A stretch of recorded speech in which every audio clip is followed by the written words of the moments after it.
everyone. Welcome to Ask Janae, where we do segments every Monday at 11 to give you tax tips and tax advice. We're going to go ahead and discuss health savings accounts today and flexible spending accounts.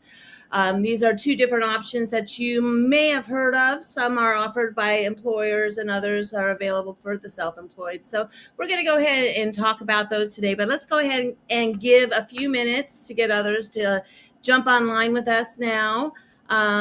We have Lars available, and she's going to go ahead and help me. If you have any questions, go ahead and drop those in the chat box, and we will try to answer all of your questions today. We will also be presenting a number of slides. There's a lot of information to cover, and not everybody will get it just by listening to me. So we're going to make those slides available to you.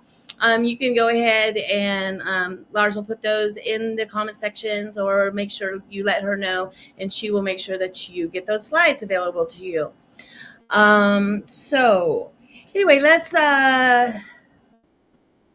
And if you wouldn't mind also, before I forget, and if you would go ahead and make sure you like and subscribe to our different social media accounts, Altera Business Solutions on Facebook and YouTube, and Altera Tax Relief is on Instagram.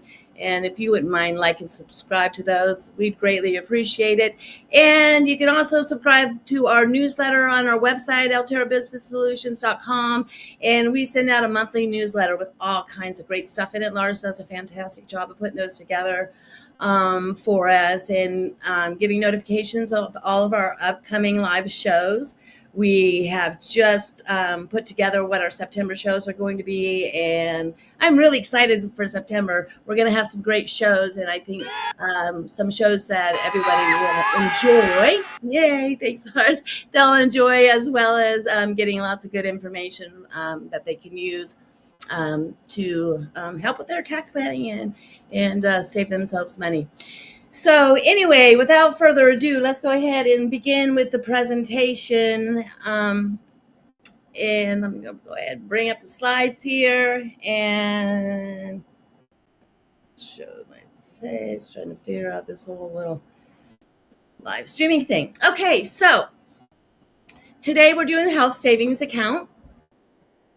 And a little bit about me. I'm actually the CEO. I've been Altera Business Solutions, been around since 2003. We've been doing software accounting, software implementations, and tax preparation and bookkeeping for a number of different clients. I have a big background in cost accounting, manufacturing, and construction cost accounting.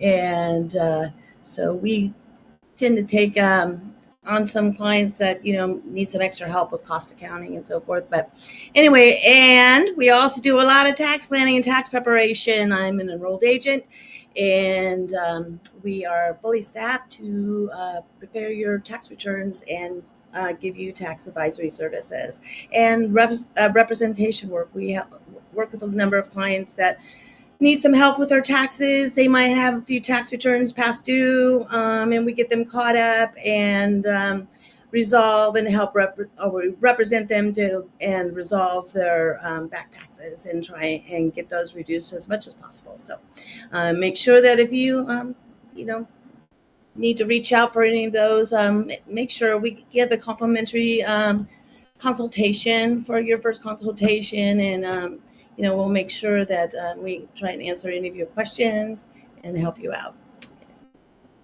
So that's just a little bit about me and my company. And today we're going to discuss, like I said, health savings accounts. And there's a health savings account and a flexible spending plan. And they're both basically kind of the same thing, but one's offered for self-employed individuals, and one's more often the flexible is only available from your employer, and they do those. Okay, so let's talk about what a health savings account is. It's a personal savings account that allows you to go ahead and save money in this personal savings account for your health care.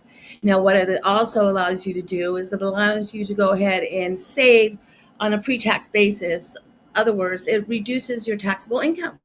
So it's kind of like, as I always tell my clients, you need to pay yourself first. Here's another way that you can pay yourself first, either through your retirement savings, healthcare savings, um, and those types of, or your savings account. Is always important that you pay yourself first. And then a lot of times, if you do that, you will also get some tax advantages as well. And health savings account is a good example of that. Okay, so what can I cover? So I go ahead and I put this money in my account, and what can I cover? Well, there's a number of things that you can cover on a health savings account, and that would be like used for qualified medical costs. And what exactly are qualified medical costs? Well, they're acupuncture, ambulance costs, doctor visits, your prescription drugs, psychological and psychiatric care, and long-term services. Anyway, they are actually, so that allows you to go ahead and take, pay into the savings account at pre-tax, so you're not taxed, and then you can pay these healthcare expenses out of your health savings account, and you never really have to pay. Well, you don't have to pay taxes on it. So, all right. So sometimes you can spend money similar to medical for your spouse as well, or spouse or dependents, and you can include those. Now, generally, HSA eligible plans are available through your health insurance marketplace, small business health options program, or outside the marketplace. If you want to talk to an insurance, you have an insurance person that handles health savings accounts or medical insurance. Most often they also have a health savings account, because you also, besides having a health savings account, one of the qualifications is you need to have a high deductible medical insurance plan. But we'll get into that in a little bit. But what is the benefits of an HSA? Like I said, there's no federal income tax. You aren't taxed on money you put into it.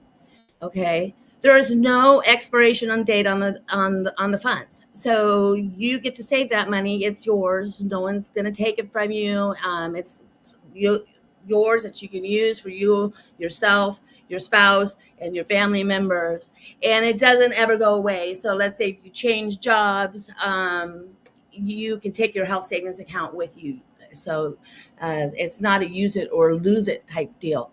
Now, you can only contribute to your HSA if you are enrolled in an HSA eligible plan with no other coverage that would disqualify you. Okay, so anyone can contribute to an HSA, household members, friends, employers, and we'll have a table here that shows you the maximum amounts that you can put in for the years. They kind of raise it each year. So, and if you're 55 and older, you get an extra $1,000 that you can put in. Okay. So here's the chart here So for 2023, for self coverage only, you could put in up to $38.50 in your health savings account and have that tax free.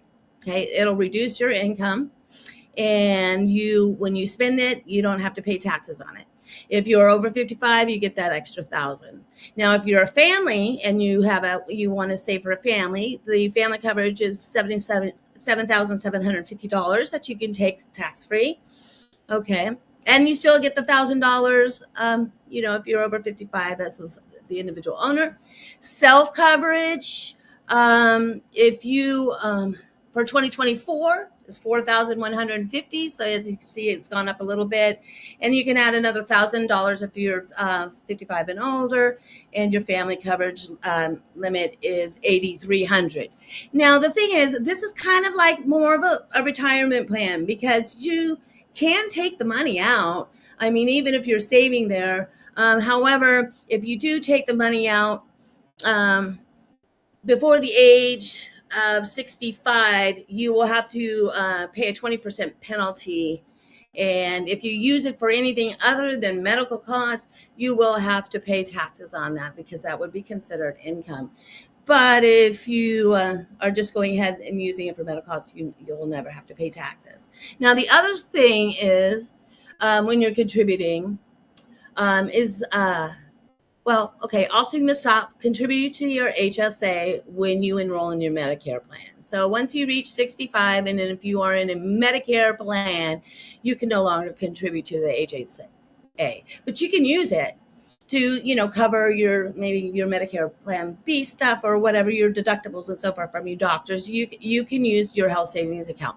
Now keep the receipts for your medical expenses that you pay with your HSA, because often some a lot of the plans will require that you upload copies of the receipts so they can determine if they were actually qualified medical deductions or not. So yeah, you want to make sure that you keep all your receipts. How can I determine how much a medical procedure will cost me? And you can ask your healthcare provider or insurance company about the charge and allow them for qualified medical expenses. So if you have an upcoming procedures and stuff like that, you can actually contact your provide your medical insurer care provider or your insurance company about the charges that you will incur, and you can use your health savings account benefits to help offset those. Okay, so understanding HSA plans. A health savings account is an account that you set aside on a pre-tax basis. Okay, it's like co-insurance. You pay your co-payments, your deductibles, and any qualified medical expenses.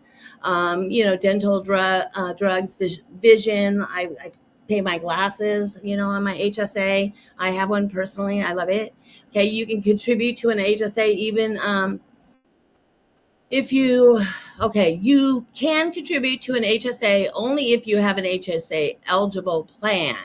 And so this was the part that I was mentioning, that you have to have a high deductible insurance, health insurance. Okay, so and typically those are a lot less money, especially if you're younger. It's quite a bit lot less money. So it's going to lower your monthly premiums if you have the higher deductibles, and are available in many areas and maybe be offered by your employer. So you might be able to get that high deductible plan through your employer and still maintain your health savings account.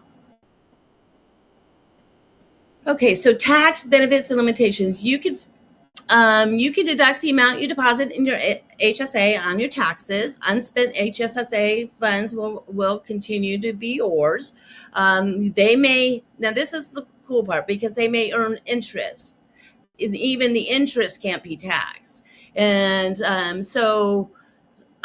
or if it's tied to, you can also invest in, if you want to go ahead and do some investments in the stock market or whatever, and tie those investments in any of those gains that are within your health savings account, those would be non-taxable. So non-taxable interest or investment income. 6 months before you retire or get Medicare benefits, you must stop contributing to your HSA. Okay, but you can use money. Let the HSA help pay for qualified medical expenses that Medicare won't cover. Now, but then there's health savings accounts and there's flexible spending accounts. And as I said, they're almost the same, but they're not the same. Okay, so I'm just going to go ahead and run through the differences, because flexible spending accounts are most often, they have to be offered by your employer. So you might have an employer that will offer you an FSA, but not in high interest medical insurance. So maybe the health savings account wouldn't be the most beneficial for you.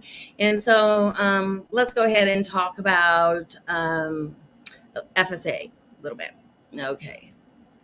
So, key takeaways. Structurally similar control.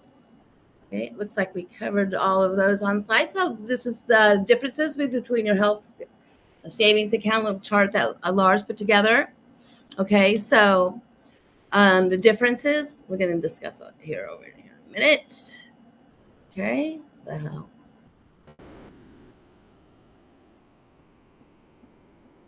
so those are deducted from, okay, so I want to get to the flexible spending accounts. Okay, so flexible the key differences, for one, is an employer owned and the other employee owned, right? So your health savings account is yours. You get to take that wherever you go, and you can spend that money, on just about anything, basically, if you want to pay the penalties, but it should be used tax-free for your medical expenses.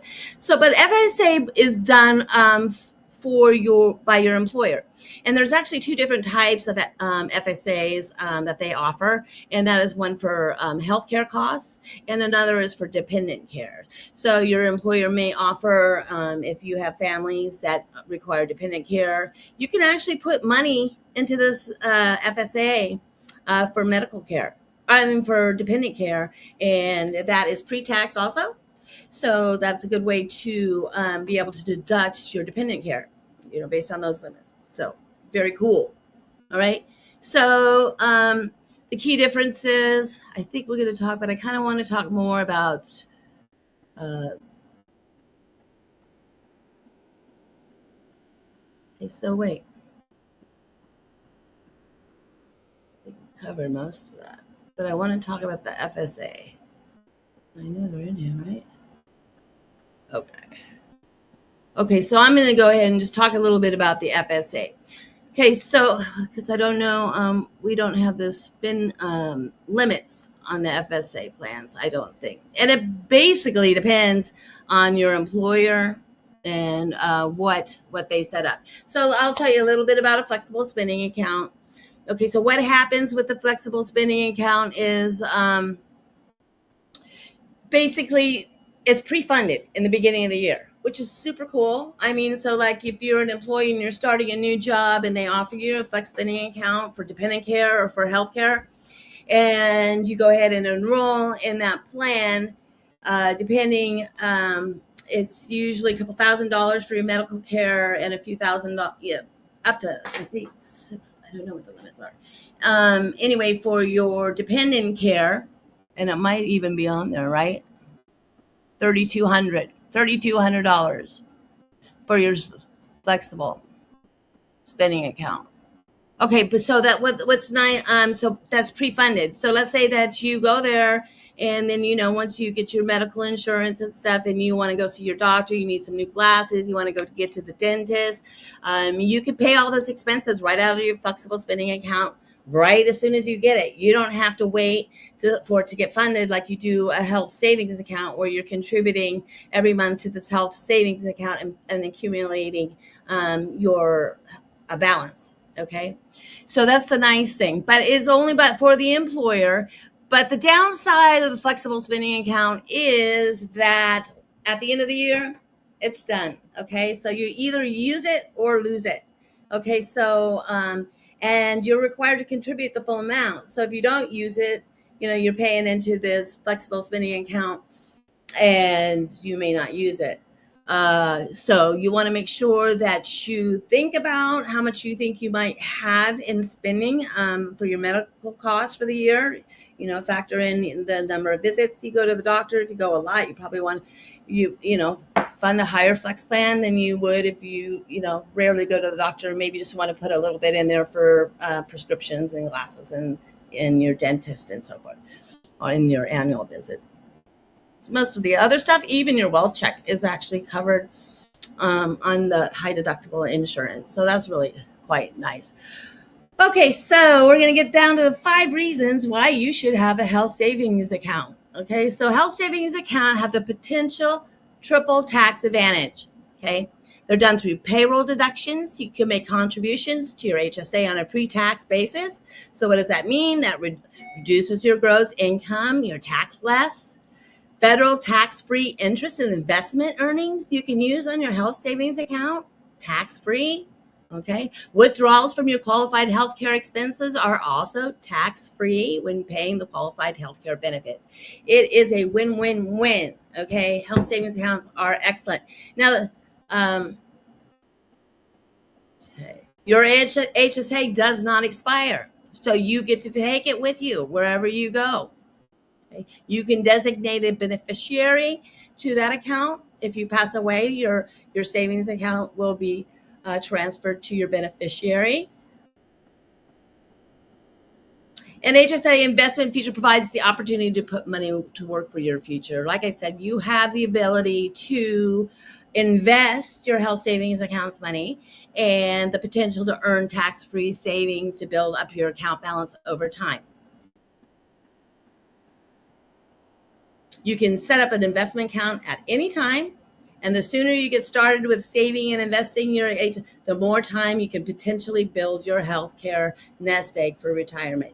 I mean, this is great for young people. They're going to be saving, and they're super healthy now, and they don't want to pay those super high medical insurance premiums because they're healthy and they never go to the doctor. Instead, I'd recommend get that high deductible medical insurance and get yourself a health savings account and pay yourself instead. It's a great deal. Okay. When you use your HSA, it depends on day-to-day needs and long-term goals. While you have flexibility to withdraw, you need to help pay for healthcare expenses. The HSA is really designed to help you save money and build up your balance so that you are prepared for your future health concern. So, when you're young, you're saving, and then when you get older, you've got this nice funded nest egg. If you should incur any, health emergencies, you'll be able to cover your healthcare costs. And an HSA can also take care of your loved ones. So you can create this health savings account that's as long as qualified expenses for your spouse and the rest of your family. So what are some frequently asked questions? Well, which is better, the HSA or FSA? And the answer depends on your personal situation. Okay, so I was discussing a little bit about the differences between FSAs. FSAs have a lower contribution limits. They cannot roll over. You don't get to keep them. And the accounts are less flexible because they're owned by your employer. Okay. You don't own them. So you basically can't take money out of them for anything else but qualified medical expenses. HSAs must be paired with a high deductible medical plan. Both HSAs and FSAs have the ability to pay your medical expenses, qualified medical expenses, tax-free. So yes, can I withdraw money from an HSA or FSA? And as I just mentioned, you cannot take money out of your FSA. You can take it out of your HSA, but if you're under 65, there will be a 20% penalty. It's just like any retirement plan. Okay? If you do not spend all the money in your FSA by the end of the year, you will lose it. There is a small grace period in the beginning of the year that your employers, because actually when they first started out, they that was it, and a number of people would get bills for the year before, and they weren't able to actually pay them even though they were billed in that prior year. So they went ahead and gave a grace period. Now they've extended it out. I believe it's around March. So for you to go ahead and get all your prior year bills paid with your FSA funds. What if I use my FSA incorrectly? Well, okay, so while their items are covered on the FSA, what happens if you don't? And basically, funds from ineligible expenses, you must reimburse your account for the invalid amount. So if you make a mistake, you just put the money back. The bottom line, if you meet the eligibility requirements, HSA is typically a better choice for most people because you can contribute the higher amount, and any unused portions will follow you wherever you go in your future. And but you must go ahead and enroll in that high deductible plan and establish and meet the rules of eligibility by the IRS. You are free to enroll in an HSA through your employer or on your own. Basically, you can be an employee or self-employed, and you can set up these plans as a self-employed individual. Many companies offer both. So if you're uncertain, you might ask yourselves a few of those questions. Do I need the money now? Am I only going to use it on medical expenses? Do I want to go ahead and use that FSA plan in the beginning? You can't do both. Okay, so do I want to use that? In the beginning, or because it also takes, and the downside of the HSA is it takes a little time to build up those funds. And so some people get a little bit nervous going, oh my gosh, I'm only going to put this amount of money in. This is clearly not going to cover my medical expenses for the year. So it takes time to build up these funds. So there's a number of questions. You could find you'll have access to the site. It's going to give you a little bit more information. But if you need further, information, call me up for your free complimentary consultation, and we'll walk through and we'll determine what the best plan is for you. All right, so that's pretty much everything for the HSA and the FSAs. I realize it's a lot of information, but kind of it's a really good program. It's a really good program, and I know because like I said, I use one, and it takes a while to get it where you got money saved up in there. But if you're especially if you're younger, and you don't have much medical expenses, then highly recommend an HSA. But what's nice though is through the FSA you do get that dependent care coverage. So let's say you might have a family and you need that funding up front. You can't wait for your account to be funded completely. Then an FSA would probably be the most recommended. So again, I want to thank you all for joining us today. I know it's not the most exciting stuff, but we try and make it a little bit more fun, I guess. I'm going to say more fun. But anyway, just try and not bore you to death. But again, this is our information. We got it here. If you want to find us on the website, or go ahead and email us or call our office, we'd love to talk to you. Again, we offer those free complimentary consultations. So it's no skin off your back if you want to call up and ask some questions. And we'd love to hear from you. And we hope to see you in future shows. And please don't forget to like and subscribe to our different channels. And if you want to go to our website and sign up for our newsletter, we would love to see you at our future live streams. Like I said, we've got some really good ones coming up in September.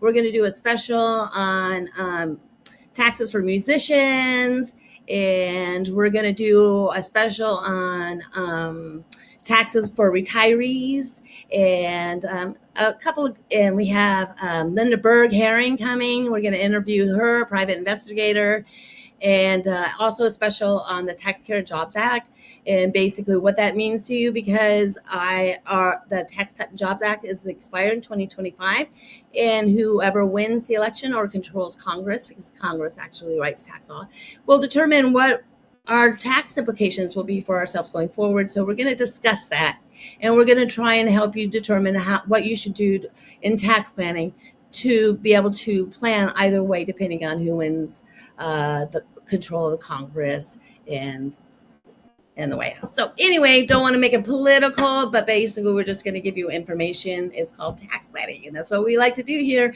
We like to plan to make sure that you pay the least amount of taxes possible. So we look forward to seeing you at a future show. Thank you for coming today. Bye-bye.